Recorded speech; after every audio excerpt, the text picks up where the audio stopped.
नमस्कार।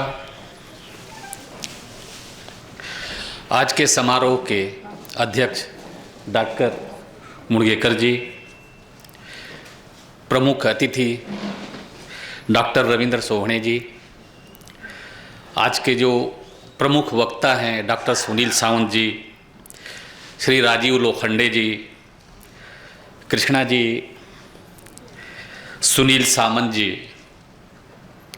और इस कार्यक्रम का इतनी बढ़िया से संचालन करने वाली सुश्री पूजा जी, साथ ही इस समारोह में आए हुए सभी साहित्यकार, लेखक, अनुवादक, उनके साथ जो भी साथी आए उन सबका मैं हार्दिक स्वागत करता हूं।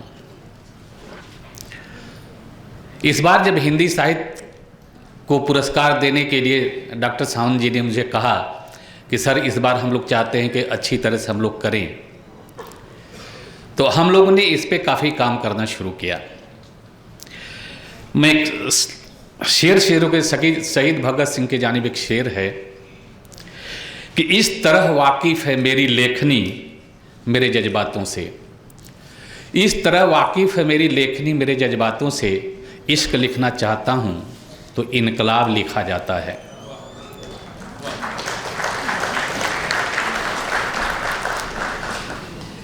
मेरी समझ है, मुझे ऐसा लगता है कि हर एक साहित्यकार, हर एक लेखक में एक आग धधकती है, जलती नहीं, वो धधकती है, सुलगती है और उस साहित्यकार को चैन से नहीं रहने देती। यही जो सुलगन है साहित्य के सृजन के लिए खाद पानी का कार्य करती है।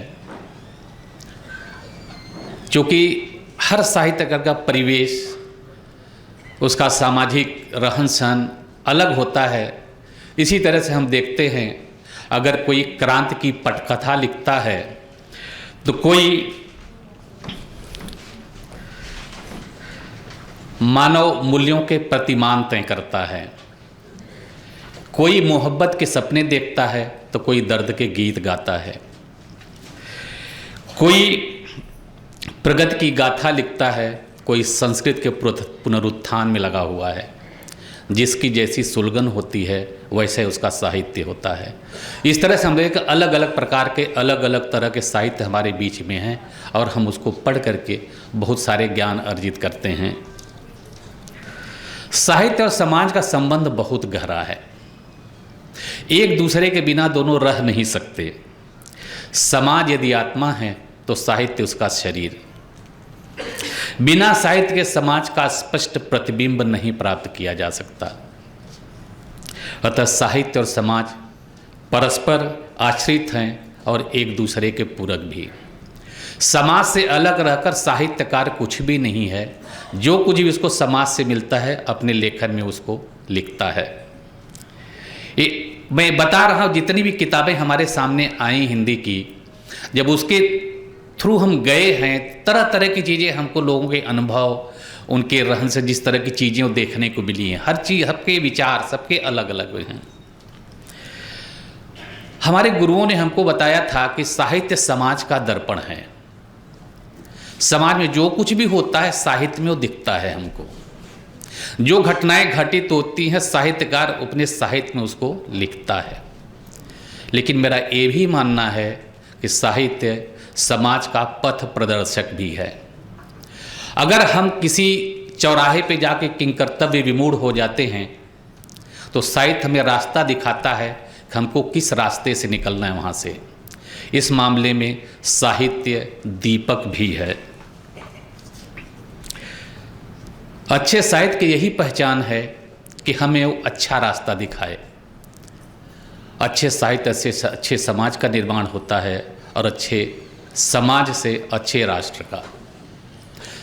युग चाहे कोई भी हो, एक अच्छे साहित्य और साहित्यकार की जरूरत हमेशा बनी रहती है। और इसीलिए समाज के उत्थान और पतन के कारण में साहित्य का बहुत बड़ा स्थान होता है। सवाल उठता है कि साहित्य और समाज के इस जुगलबंदी में साहित्यकार कहाँ खड़ा है। क्या समाज अपने साहित्यकार को उस स्थान या वो सम्मान देता है जिसका कि वो हकदार है? सारे यहाँ करीब करीब सभी लेखक हैं, सभी कवि हैं, साहित्यकार हैं। आप खुद सोचिए कि जो सम्मान मिलना चाहिए एक साहित्यकार को, समाज जो देता है। हमारे साहित्य से समाज में क्रांति आती है, विकास होता है, बहुत सारे कुछ होते हैं, लेकिन साहित्यकार का क्या, उसका कहाँ जगह है? हम ये भी देखते हैं कि समाज तो समाज एक स्थापित और प्रतिष्ठित लेखक, एक नवोदित या नए लेखक के साहित्य को स्वीकृति देता है क्या?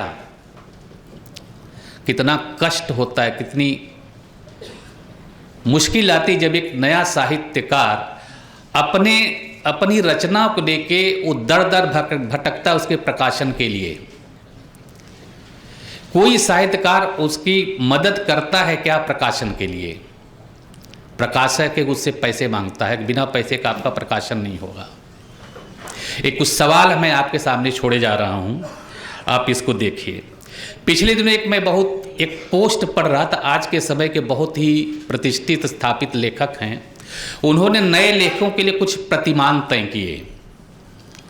एक प्रतिमान उन्होंने लिखा था कि नए लेखकों का जब वो जाते हैं किसी अच्छे स्थापित लेखक के पास, तभी तक वो सम्मान करता जब तक कि नया लेखक घटिया लिख रहा होता है।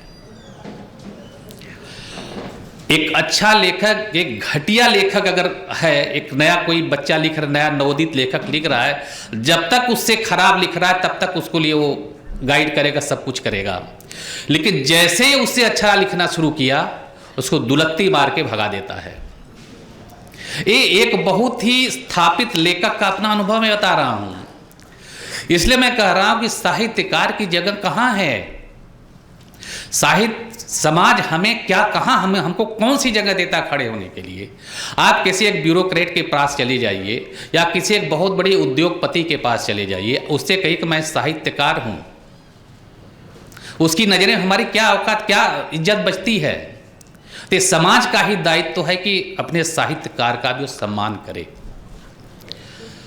जब ये मेरा कुछ अनुभव इस डॉक्टर सुनील सावंत की मैं अनुमति से कहना चाहूँगा कि जब ये इस पुरस्कारों पे हमने काम करना शुरू किया तो बहुत सारे फ़ोन आने शुरू हुए। कुछ अच्छे और प्रतिष्ठित जो लेखक साहित्यकार थे उन्होंने बहुत हमारी तारीफ की, नहीं बहुत बढ़िया काम कर रहे हैं आप, लेखकों का सम्मान होना चाहिए, उनके लेखन का सम्मान होना चाहिए।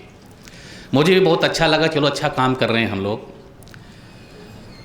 मैंने उनसे अनुरोध किया कि साहब ऐसा है कि अपनी पुस्तकें भेजिए, अपने लोग जो आपके आसपास के लोग, आपके पहचान के लोग, उनकी भी पुस्तकें भिजवाइए आप। कुछ दिनों के बाद उनका फ़ोन आया कि आपकी पुरस्कार राशि कितनी है, आप जो पुरस्कार दे रहे हैं आशीर्वाद में राशि कितनी दे रहे हैं, रकम कितनी है, रुपया कितना है? मैंने उनसे कहा साहब ऐसा है कि हम लोग साहित्य का व्यापार नहीं कर रहे हैं, हम साहित्य का सम्मान कर रहे हैं और साहित्यकार का सम्मान कर रहे हैं। हम व्यापार कर रहे तो कुछ और कर लिए होते। उसके बाद उन्होंने फ़ोन नहीं किया। जब मैं फ़ोन करना शुरू कर दिया तो उन्होंने मुझे ब्लॉक कर दिया। एक और अनुभव देखिए, कुछ ऐसे साहित्यकार हमारे पास आए जिनको पुरस्कार चाहिए, उसके लिए उचित खर्च देने के लिए तैयार हैं। आप हमसे खर्च ले लिए, हमको पुरस्कार दे दीजिए। मैं डॉक्टर सावंत के साथ बैठा, बोला यार क्या कर रहे हैं हम लोग, यार ये लगता है कुछ गलत जगह आ गए हैं। तो बोले साहब ऐसा है, हम लोग अपना काम करेंगे, लोगों को जो कहना है कहने दीजिए, करना है करने दीजिए। तो ये स्थितियां साहित्यकार की हैं। वसीम बरेलवी के एक शेर है कि मुझको चलने दो अकेला, है अभी बाकी सफ़र, मुझको चलने दो अकेला, है अभी बाकी सफ़र, रास्ता रोका गया तो काफिला बन जाऊंगा। धन्यवाद, थैंक यू, शुक्रिया।